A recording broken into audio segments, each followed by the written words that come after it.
Hello students, let's see this question. So the question is H2O2 is diamagnetic, paramagnetic, ferromagnetic or none of these. Okay.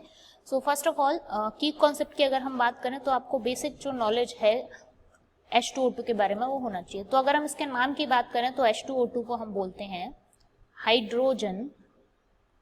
Hydrogen पर oxide. Okay, और ये जो पर oxide word है यहाँ पर यही इसका मेन आप कहेंगे आंसर में आपका यूज हो सकता है. ओके, सबसे पहले O2 जो है ये परऑक्साइड लिंकेज शो करता है. परऑक्साइड का मतलब होता है कि ये एक सिंगल बॉन्ड फॉर्म कर रहा है. तो कुछ स्ट्रक्चर की अगर हम बात करें तो इस टाइप का इसका स्ट्रक्चर होता है. यहाँ पर ऑक्सीजन जो है हाइड्रोजन के साथ सिंगल बॉन्ड बना रहा है, तो यहाँ पे इसका जो चार्ज होता है वो कितना होता है, सिंगल ऑक्सीजन पे -1 होता है. ठीक है, तो सिंगल ऑक्सीजन पे आप कह सकते हैं -1, या इसकी ऑक्सीडेशन नंबर ऑक्सीजन की इन केस ऑफ H2O2 कितनी होती है, -1. ठीक है, अब दूसरी बात अगर हम बात करें तो 2 ऑक्सीजन पे टोटल कितना चार्ज हो गया आपका, -2. तो इलेक्ट्रॉन अगर हम काउंट करें तो 16 तो आपके दोनों ऑक्सीजन के इलेक्ट्रॉन्स हो गए, प्लस ये जो 2 इलेक्ट्रॉन और हैं तो ये आपके टोटल कितने इलेक्ट्रॉन्स हो गए यहाँ पर, 18 इलेक्ट्रॉन. ठीक है, अब हम इन 18 इलेक्ट्रॉन का अरेंजमेंट देखते हैं किस तरीके से है. तो यहाँ पर आप कह सकते हो कि कॉन्सेप्ट में आपका सेकेंड पॉइंट थोड़ा सा केमिकल बॉन्डिंग का आ गया.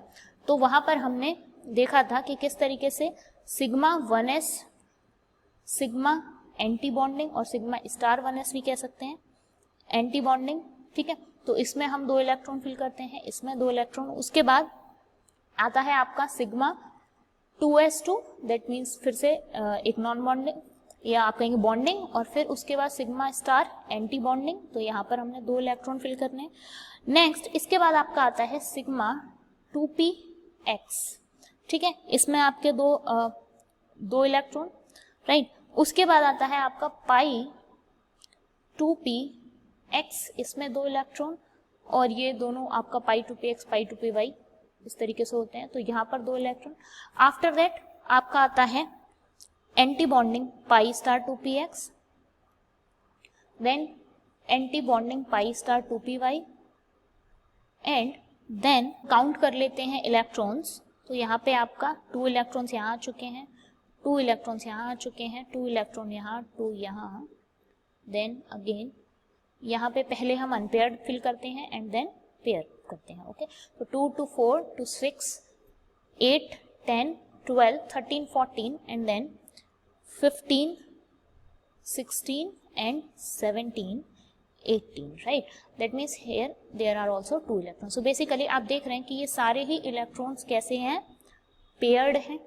ठीक है, और जब सारे इलेक्ट्रॉन्स पेयर्ड होते हैं तो उस केस में हम कैसा होता है स्पीशीज, डायामैग्नेटिक. ओके, अगर अनपेयर्ड होते हैं तो हम क्या बोलते हैं कि ये कैसे होंगे, paramagnetic, right.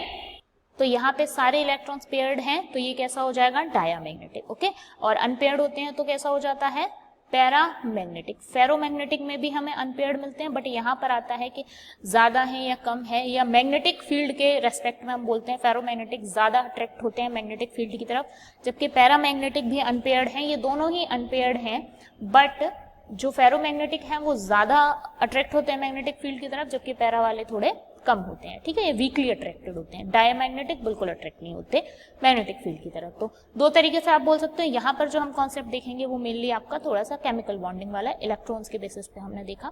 So the most appropriate answer of this question is option number 1, that is H2O2 is diamagnetic. I hope you understand this question. All the best.